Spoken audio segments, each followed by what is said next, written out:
Hello friends, welcome to another video. అయితే నేను ఈరోజు ఎన్ని టెన్షన్‌లు పడి ఎన్ని అంటే ఈరోజు మొత్తం నాకు గ్రౌండ్‌కెళ్ళడానికి కూడా టైం లేదనమాట. ఎందుకు టైం లేదో చూస్తూ ఉండండి వీడియో, మీకు చెప్తాననమాట. ఎందుకు టైం లేదంటే నిన్న మీకు చెప్పినట్టు నాకు ఈరోజు ఒక న్యూ కనెక్షన్ ఒకటి పడిందనమాట టాటా స్కైది. ఓకే. సరే, నంబర్ వచ్చింది కదా! ఎళ్ళిపోదామని బేగల మా ఆఫీస్ నేనైతే వదిలేసాను ఆ ఆఫీసు. అక్కడి నుంచే తీసుకెళ్ళాలి నేను. ఎందుకంటే ఆళ్ళ నుంచే కొనుక్కొని తీసుకెళ్తాననమాట. ఏదైనా డిష్ గాని, ఏది గాని. అయితే కొనుక్కొని తీసుకెళ్ళాననమాట. తీసుకెళ్ళానా, దాని తర్వాత నాకు అక్కడికెళ్ళిన తర్వాత స్టోరీ రివర్స్ అయిపోయిందనమాట ఇక. నాకు నాకు నంబరొచ్చింది కస్టమర్‌ది. నేను కాల్ చేసుకొని ఎళ్ళిపోయా. నేను అడగలే. అంటే నాకింత పెద్ద స్టోరీ అవుద్దని నాకు తెలీదు. నేను అడగలే. ఏంటి న నాకే ఫోన్ చేసారా? ఇంకెవరికైనా ఫోన్ చేసారా? నేను అవేవి అడగలే. ఎంతెంత అవుద్ది? మీకు నచ్చితే నేను వచ్చేస్తాను ఫిట్టింగ్‌కి. రేపు చేయిస్తాను అన్నాను నేను. ఓకే. వచ్చేయండి అని కస్టమర్ ఈరోజు ఫోన్ చేసి మరి నాకు పిలిపించారు. ఇక్కడి నుంచి 10 కిలోమీటర్లు. ఎళ్ళా. ఫిట్టింగ్ ఏముంచో ఆళ్ళ గోడ ఎలాగుందంటే, ఇలా డ్రిల్ కొట్టగానే మొత్తం ఎళ్ళిపోతుంది. పెద్ద కన్నం. దానికి 2, 3 గ్రిప్పులు నేనే ఏసాను. నావే వేస్ట్ అయ్యాయి. ఆ గ్రిప్పుల సంగతి వదిలేయండి. దాని తర్వాత ఫిట్టింగ్ మొత్తం అయిపోయిన తర్వాత నాకు కస్టమర్ చెప్తున్నారు ఏంటంటే, అయితే బాబు నేను ఆ దుకాణం దగ్గర రూ. 1000 ఇచ్చాను. ఇప్పుడు ఎంత ఇవ్వాలి నీకు? నాకు ఏ దుకాణంకి ఇచ్చారో ఏంటో అవేవి నాకు తెలీదు. నాకు ఫ్యూజ్ ఎగిరిపోయిందనమాట. ఇదేంటి ఇలాగంటున్నారు? అక్కడ రూ. 1000 ఎక్కడ రూ. 1000 ఇచ్చారు అని నేను నాకు ఎవరైతే నంబర్ ఇచ్చారు కదా! నేను ఆళ్ళకి ఫోన్ చేశాననమాట. అతను నాకు ముందు ఫోన్ చేసి ఏం చెప్పారు? సరే, నువ్వే తీసుకెళ్ళిపో గొడుగని నువ్వే ఆళ్ళతో మాట్లాడి అన్ని డబ్బుల సంగతి అన్ని గురించి అని చెప్పారనమాట. నేను అలాగనుకోని ఎళ్ళిపోయా. నాకు తీరా తెలిసిందేంటంటే అది ఇంకొకళ్ళది న్యూ కనెక్షన్ అనమాట. నాకు గూడా ఓ నంబరొచ్చింది. కస్టమర్ ఏమొచ్చో ఎవరికైతే అడిగారో ఆళ్ళకి డబ్బులిచ్చారనమాట. సగం డబ్బులు. సగం సగం డబ్బులు రూ. 1000 ఇచ్చారనమాట. ఇత్తే నేనేమొచ్చా నా ఫ్యూజులెగిరిపోయి. నేనిప్పుడు డబ్బులిచ్చొచ్చానక్కడ. ఎక్కడ డిష్‌లన్నీ కొనుక్కొనొచ్చేసాను. ఇప్పుడు వేస్ట్ అయితే ఎవరి డబ్బులు వేస్టు? నా డబ్బులే కదా వేస్టు. హ్మ్. ఇప్పుడు నేను ఎక్కడ ఇరికిపోయానంటే సగం డబ్బులు ఇచ్చింది కదా కస్టమరు. రూ. 1000 ఇచ్చింది కదా! మిగతా డబ్బులు నాకిచ్చారు. ఇప్పుడు కస్టమర్. మిగతా డబ్బులేమొచ్చో నేనెళ్లి కట్టేసాను. ఇప్పుడు నాకెంత రావాలి? రూ. 1000 రావాలి. ఆళ్ళ దుకాణంకెళ్తే బంద్ చేసుంది మధ్యాహ్నం 3కి. హ్మ్. నేను మళ్ళీ ఫోన్ చేస్తే ఫోన్‌పే చేస్తానన్నాడు. సరే, ఫోన్‌పే చేసి అన్నాను. ఇప్పుడు దాకా ఫోన్‌పే చేయలే. అది మ్యాటర్. ఆ దుకాణం వాడు ఫిట్టింగ్ నాకు నంబరొచ్చింది. నేను కాల్ చేశాను. ఆ దుకాణం వాడేమొచ్చి డబ్బులు తీసుకున్నాడు.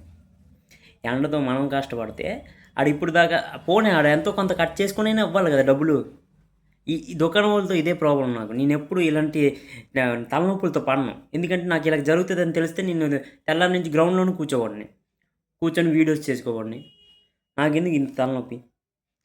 అసలకే డెలికేట్ మైండ్. ఎప్పుడు ఎలాగుంటానో నాకే తెలీదు. ఎప్పుడు ఆళ్ళకి ఇంకో చుట్టూ ఫోన్ చేస్తా. ఇప్పటిదాకా పంపించలే. ఎప్పుడు మధ్యాహ్నం ఫోన్‌పే చేస్తాను. నో ఫోన్‌పే. Delicate mind. ఇప్పుడు మనం ఇంకొక చోట ఫోన్ చేత్తాం. ఎత్ ఒకవేళ చెయ్యకపోతే తర్వాత డైరెక్ట్ అక్కడికే ఎళ్ళిపోతాను 10 కిలోమీటర్లు. మనతో మామూలుగా ఉండదు. అది. ఎందుకంటే ఇన్ని రోజులు మనకి ఎండ అంతలాగా తెలీలే. ఈరోజు నేను ఫిట్టింగ్ చేసినప్పుడు చెమటలు బగ బగ బగ కారిపోయాయనమాట. చెమటలు. అమ్మో! చాలా కష్టపడ్డా ఈరోజు. అయినా సరే ఒక్క రూపాయి కూడా రాలా. ఎందుకంటే రావాలి. ఆడెయ్యాలి. ఫోన్‌పే చెయ్యాలి. ఫోన్‌పే చేస్తేనే మనకొస్తాయి. ఆడింకా ఫోన్‌పే చేయలే. మ్యాటర్. ఫోన్‌పే ఎంతసేపు చెప్పండి? ఆడు చెయ్యాలనుకున్న ఎంతసేపు? ఒక 2 నిమిషాలు. హ్మ్. అది కూడా మన డబ్బులు మనకు పంపించడానికే ఆళ్ళు తెగ ఇదైపోతున్నారనమాట. ఇంకొక చుట్టు ఫోన్ చేస్తా అంతే. దాని తర్వాత నుంచి రియాక్షన్ ఓవర్‌గా ఉంటుంది మనది. అది మ్యాటర్.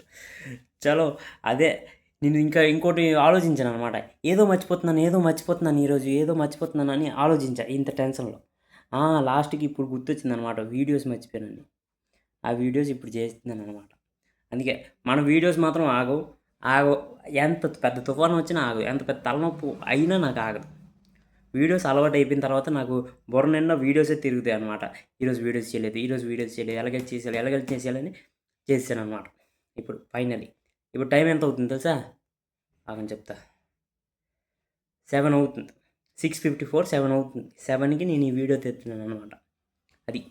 ఇంకా నాకు పేమెంట్ కూడా రాలే. నాది అస్సలకి డెలికేట్ మైండు. ఇంకా పేమెంట్ రాలే. మనం అంత కష్టపడ్డాం కదా! 10 కిలోమీటర్లు వెళ్ళాం కదా! పోనీ పెట్రోల్ డబ్బులొచ్చినా ఏదో కొద్దిగానే సంతోషపడతాను. అసలు ఒక రూపాయి కూడా రాలే. అందుకే బాధతో ఉన్నాననమాట నేను. బాధతో. అది మ్యాటర్. చలో ఇక్కడితో మన వీడియో ఎండ్ చేసేద్దాం. Like, comment, share and subscribe. రేపటి నుంచి గ్రౌండ్‌లోనే చేద్దాం. ఇలాంటి తలనొప్పులు అంటే ఇదొక ఇప్పుడు చూడండి మనం ఒక బిజినెస్ స్టార్ట్ చేశాక ఇలాంటివి తగలటం సహజమే. ఇలాంటివి తగులుతాయి. కాకపోతే మనకి ఇది కొత్త కదా! అంతలాగా మనకి కొద్దిగా బాధేస్తుందనమాట. అంటే పని మొత్తం అయిపోయింది. పేమెంట్ రాలా. కొద్దిగా బాధేస్తది కదా! అందుకే. ఏం పర్లా. ఇదొక మనకి ఒక లెసన్. ఇలాగ ఎప్పుడు చేయకూడదు. ఇప్పుడు అన్నీ కొనుక్కొని ఎళ్ళాలి అనేది ఒక లెసన్ అనమాట. అది నేర్చుకున్నాను. చలో ఇది నాకు ఇప్పుడు ఒక కొత్తగా ఒక లెసన్ తగిలిందనమాట. అది నేర్చుకున్నాను అంతే. అలా కొనుక్కొని వెళ్ళడమే ఇంకేంటి. చలో అలాగని డబ్బులు వదిలేస్తామేంటి? డబ్బులు కూడా వదలము కదా! అంటే నేర్చుకున్నాం. ఇదొకటి నేర్చుకున్నాం అనమాట. Like, comment, share and subscribe కొట్టేయండి.